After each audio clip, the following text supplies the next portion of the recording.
Hello, everyone. Tyler King here with the Denver Gazette. After Colorado State's season comes to an end here in the second round of the NCAA Tournament, Rams losing on a heartbreaking buzzer beater against number 4 seed Maryland, 72-71 here at Climate Pledge Arena in Seattle. Epic NCAA Tournament game that just goes the wrong way for the Rams. Jalen Lake hits a three-pointer to give the Rams a 1-point lead with 6.1 seconds to go, but Maryland's able to get the ball up over half court, call a timeout, draw up a play for their star freshman center, Derik Queen, who drives to the hoop and makes a really tough shot, banks it in off the glass right over here. And Maryland is the one advancing to the Sweet 16 to play Florida next weekend in San Francisco.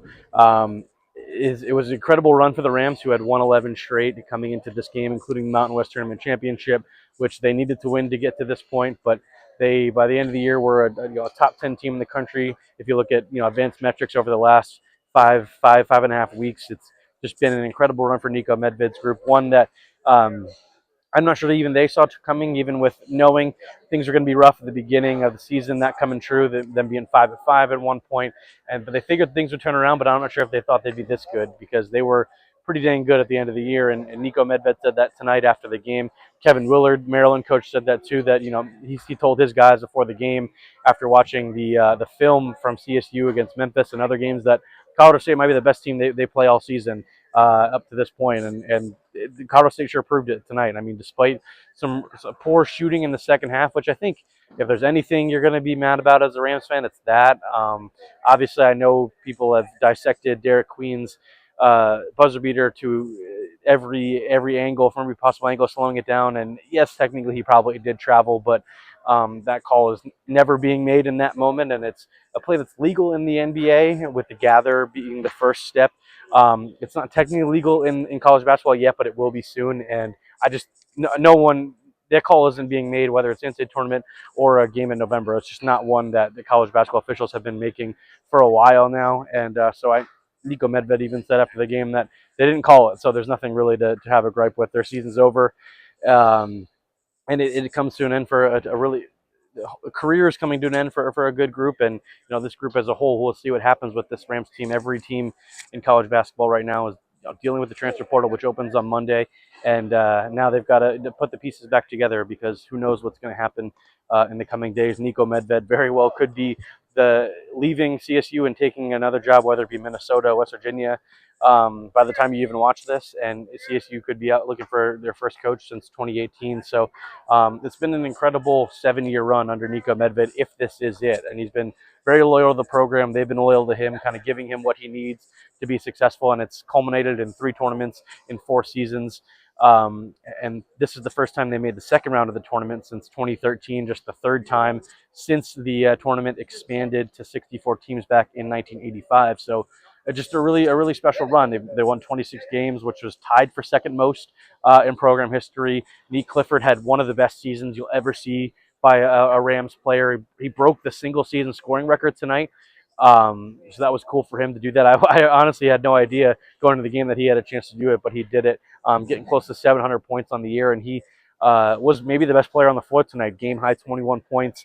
Struggled shooting a little bit, as did the rest of the team, from 3. Nick was 7 for 17, I think, from the field, made a bunch of free throws, but was still making plays in a variety of ways, and defensively, rebounding the ball, getting some assists too. So um, he was maybe the best player on the floor tonight, and I think he's really cemented himself as a future first round pick in the upcoming NBA draft. So I would not, I think I would be surprised at this point if he's not, just with the way he's played and the season he's had.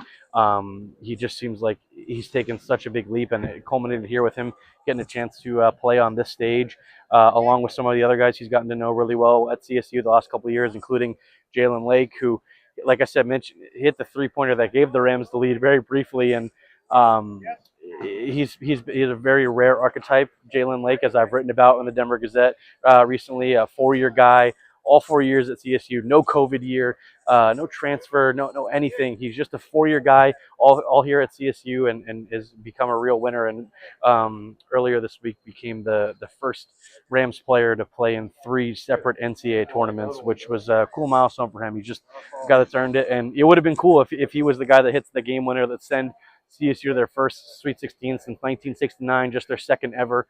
That would have been a cool moment, but Derik Queen and Maryland had other plans. Um, it was a great environment here in Seattle.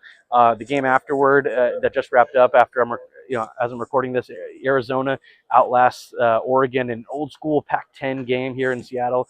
A lot of fans on both sides, but a lot of fans were cheering for CSU in that first game. You could tell when Jalen Lake hit that three, the Climate Pledge Arena erupted here, and it was a sight to see. And I think everyone was rooting for the Cinderella Rams, who were the came into the day as the highest remaining seed, as a 12 seed, and they were that close to making the Sweet 16. I mean, there's nothing for this group to hang their heads about. They were legitimately a top 15 team in the country the last 6 weeks of the season, and they deserve. If things go a different way and they're the ones going to San Fran next weekend, it would have been fully deserving, because despite the struggle shooting in the second half, they out rebounded a bigger Maryland team. They scored more points in the paint. They got better bench production, which the bench production thing is not overly surprising considering the crab five and how heavy a minutes load that starting five for Maryland plays. But CSU was a deeper team, more physical team, tougher team tonight. It just Maryland made a couple more shots in the second half, especially from three. Those guards were really good, whether it's Jacoby Gillespie, Rodney Rice. Those guys were really good for them, and CSU just didn't hit enough threes in the second half. I think they finished 2 of 12 on three in the final 20 minutes after taking a 7-point halftime lead. It really felt like they were on the brink of a monumental win in program history, maybe the biggest to this point, but it just wasn't to be. But that's nothing will take away from this group. I mean, like I said, 26 wins. It's the most under Medved, and like I said, even if this is it for CSU under Medved, and this era is over.